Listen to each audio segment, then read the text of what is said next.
नमस्कार। आज अपने करेंगे हिंद महासागर की धाराएं। तो हिंद महासागर की धाराओं के अंदर पहले उत्तरी हिंद महासागर की धाराएं।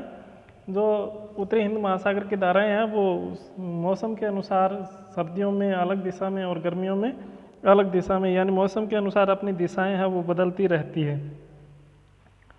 तो इस तरह ये अफ्रीका के बाद में, और ये इंडिया, और यहाँ से ये जाएगी भूमध्य रेखा।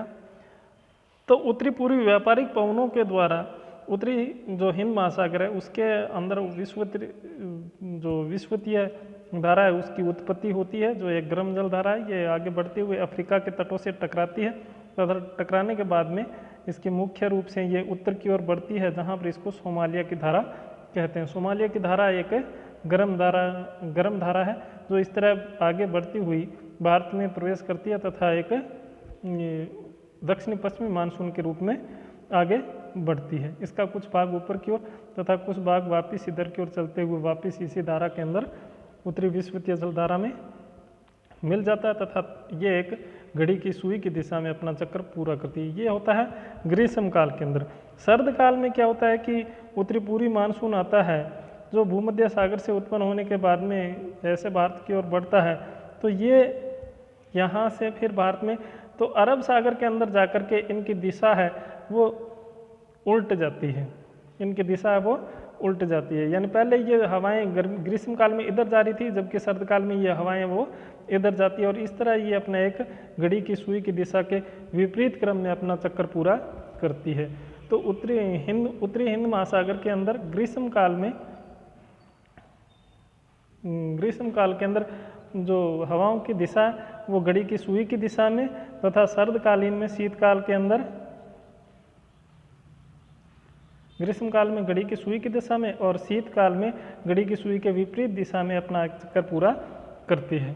इसी तरह जब अपनी बात करें दक्षिण हिंद महासागर की धाराओं की बात करें तो दक्षिण हिंद महासागर के अंदर दक्षिणी विषुवतीय जलधारा उत्पन्न होती है उत्तरी पूर्वी व्यापारिक पवनों के द्वारा, जो आगे बढ़ते हुए अफ्रीका से टकराने के बाद में दक्षिण की ओर जाती है, दक्षिण की ओर आगे बढ़ती है, जहाँ पर द्वीप आता है जिसका नाम है मेडागास्कर।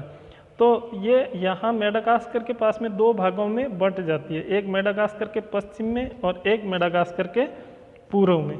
जो मेडागास्कर के पूर्व से गुजरती है उसको मेडागास्कर की धारा, मेडागास्कर की गर्म जल धारा, तथा जो पश्चिम से जाती है उसको मोजाम्बिक की गर्म जल धारा कहते हैं।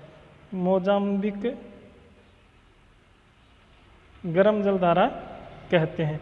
ये आगे बढ़ने पे ये दोनों संयुक्त हो जाती है तथा इस संयुक्त धारा को अगुलहास की गर्म जल धारा कहते हैं। इस गर्म जल धारा को संयुक्त हो जाती है, वहाँ पर अगुलहास की गर्म जल धारा कहते हैं। अगुलहास की गर्म जल धारा है वो आगे पश्चिमी ठंडे अपवाह तंत्र में मिल जाती है तथा आगे बढ़ते हुए यहाँ पे ऑस्ट्रेलिया आता है। तो ऑस्ट्रेलिया के दक्षिण से टकराने के बाद इसका कुछ भाग सीधा आगे निकल जाएगा तथा कुछ भाग ऑस्ट्रेलिया के साथ साथ उत्तर की ओर बढ़ता है, जहाँ पर इसको पश्चिमी ऑस्ट्रेलिया की ठंडी जलधारा कहते हैं। पश्चिमी ऑस्ट्रेलिया की ठंडी जलधारा कहते हैं, जो वापस आगे बढ़ते हुए दक्षिणी विषुवतीय जलधारा में मिल जाते हैं। इस तरह है जो दक्षिणी हिंद महासागर की जलधारा है वो घड़ी के सुई के विपरीत दिशा में अपना चक्कर पूरा करती है, और उत्तरी हिंद महासागर में ग्रीष्म काल में घड़ी की सुई की दिशा में और सर्द काल में घड़ी की सुई के विपरीत दिशा में अपना क्रम पूरा करती है। धाराओं की बात करें तो उत्तरी हिंद महासागर के अंदर सोमालिया की धारा मुख्य जो गर्म जल धारा है, और ये उत्तरी विषुवतीय जल धारा, ये दोनों धाराएं उत्तरी विषुवतीय हिंद महासागर की धारा गर्म और ये दक्षिणी हिंद महासागर की विषुवतीय धारा ये भी गर्म। मोजाम्बिक धारा है ये मेडागास्कर के पश्चिम से जाती है जो गर्म है, और मोजाम्बिक धारा पश्चिम में जाएगी गर्म, और मेडागास्कर के पूर्व में जो बहती है वो मेडागास्कर की धारा ये भी गर्म। अगुलहास गर्म जल धारा है और ये आगे बढ़ते हुए ये एक ठंडी जल धारा इसमें आती है जिसका नाम पश्चिमी ऑस्ट्रेलिया की ठंडी जल धारा है। इस तरह हिंद महासागर की जल धाराएँ हैं वो अपनी पूरी होती है। थैंक यू सभी को।